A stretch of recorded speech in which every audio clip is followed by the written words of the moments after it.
Nous, du côté de l'UFDG, on était dans la disposition d'organiser notre congrès le 6 juillet, comme vous le savez. Les délégations avaient commencé à rallier Conakry. Au moment où je vous parle, il y a certains des États-Unis, de la Belgique, de l'Australie qui sont à Conakry aujourd'hui. Et à l'intérieur du pays, il y a beaucoup qui avaient commencé à rallier Conakry. Et on apprend que le ministère nous enjoint de suspendre ce congrès-là. La direction nationale va se retrouver le lundi et des décisions vont être prises pour la suite à donner, n'est-ce pas, à ce courrier-là. Mais il y a beaucoup d'irrégularités parce que le ministère de l'administration du territoire ne peut pas se substituer au ministère de la Justice. Dans la hiérarchisation des normes, c'est la décision de justice qui prime sur celle du MATD. Donc le MATD n'a aucun droit d'interdire, n'est-ce pas, ou d'appeler à la suspension du congrès d'une formation politique. Cela est une violation non seulement de nos textes de loi, mais surtout de la charte des partis politiques qui nous gouvernent. Nous déplorons cela et les prochains jours, la direction nationale va sortir une communication pour s'opposer bien entendu à cela. Pour le moment, nous continuons à travailler pour la tenue de notre congrès le 6 juin. Je vous ai dit tout à l'heure que la direction nationale va se retrouver au début de la semaine et des décisions vont être prises. Pour le moment, nous continuons à travailler comme si nous n'avons pas vu ce courrier du MATD. Il y avait plusieurs points qui étaient inscrits à l'ordre du jour. Premièrement, c'est ce vague de soutien, n'est-ce pas, des fédérations du parti. Le coordinateur des fédérations de l'intérieur a fait le point de la situation. Nous avons réitéré notre opposition ferme à cette prise de position du MATD qui reste illégale parce que le MATD ne peut pas se substituer, comme je le rappelais tout à l'heure, au département de la justice. Le tribunal de Dixine a sorti dans son arrêt 2 décisions. Premièrement, c'est tenu notre congrès. À date, les 115 fédérations, il ne reste qu'une seule fédération qui n'est pas renouvelée. Tous les autres, on a fini avec ce processus-là. Je disais tout à l'heure que les congressistes, pour la plupart, sont à Conakry. Donc, se substituer, n'est-ce pas, à l'appareil judiciaire, pour nous, c'est un dysfonctionnement très grave. Maintenant, nous continuons à travailler. Le plus important, c'est la mobilisation. La base militante reste déterminée, engagée à soutenir le projet Cellou Dalein président. On a rappelé à plusieurs occasions que pour nous, ce projet-là est tenable. Cellou Dalein reste notre plan A, notre plan B et notre plan C pour les prochaines échéances électorales à venir.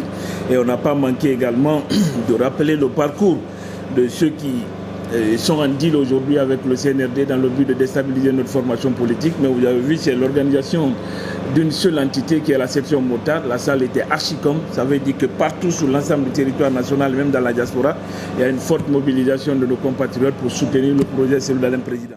Pour le moment, notre président nous interdit de parler de certaines choses. On respecte cela d'abord. Jusqu'à quand, je ne sais pas. Mais nous savons que parmi tous ceux qui bavardent là-bas aujourd'hui, il y a beaucoup qui ont quitté avec le matériel de l'UFDG. Le moment venu, on informera suffisamment la presse par rapport à ça. Est-ce qu'il y a une main noire derrière le courrier du matin? Bien sûr qu'il y a une main noire. Selon nos informations, les gens ont passé plusieurs heures au niveau de la cour d'appel. Ils ont vu qu'ils ne pouvaient pas obtenir gain de cause à partir du moment où le barreau est en grève. Donc il fallait passer par le MATD pour opérer ce coup d'État contre le congrès de l'UFDG, qui est le deuxième d'ailleurs du genre. Nous continuons à observer ça avec beaucoup de sérénité, mais nous disons simplement de faire attention.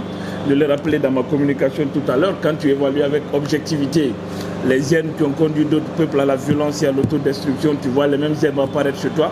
Tu alertes, tu interpelles pour que ceux qui tiennent le pouvoir prennent des dispositions pour éviter à notre pays tout scénario catastrophe. C'est de dire à nos militaires, à nos sympathisants de continuer à travailler. Le plus important aujourd'hui, c'est le projet que nous portons. La majorité des Guinéens fait confiance à Cellou Dalein Diallo, fait confiance à la direction nationale du parti.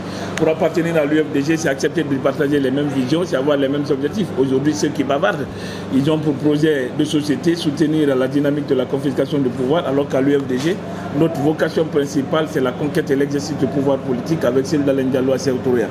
La première coalition a été récemment avec le président de la transition. Quelle lecture avez-vous à faire? Nous n'avons vu aucune disposition de cette constitution parce que jusqu'à présent, ça reste dans le monde de la clandestinité, si vous me permettez l'expression. Même les conseillers du CNT, ils n'ont eu vent de cette information qu'à 10 minutes avant d'être remis au président de la transition. On attend de savoir qu'est-ce qu'il y a à l'intérieur. D'ores déjà, nous avons dit que les articles 46, 55 et 65 interdisent formellement les auteurs du coup d'État du 5 septembre de se présenter aux élections prochaines. Et le général Mamadi Doumbouya lui-même l'a réitéré à plusieurs reprises que lui ni aucun membre des organes de la transition ne peut être candidat. Et ces dispositions-là s'inscrivent en ligne droite, n'est-ce pas, des engagements internationaux de notre pays, notamment la charte africaine sur la démocratie, les élections, la bonne gouvernance. L'article 25 alinéa 4 interdit formellement à ceux qui opèrent le coup d'État de se présenter aux élections pour la sortie de la transition.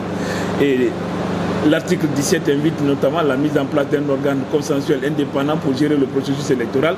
Ces mêmes dispositions sont reprises dans le protocole additionnel de la CEDEAO. Il n'y a aucune possibilité pour que le CNRD puisse se présenter candidat si on ne veut pas provoquer, n'est-ce pas, des soulèvements populaires qui vont avoir des conséquences vraiment dévastatrices pour notre pays.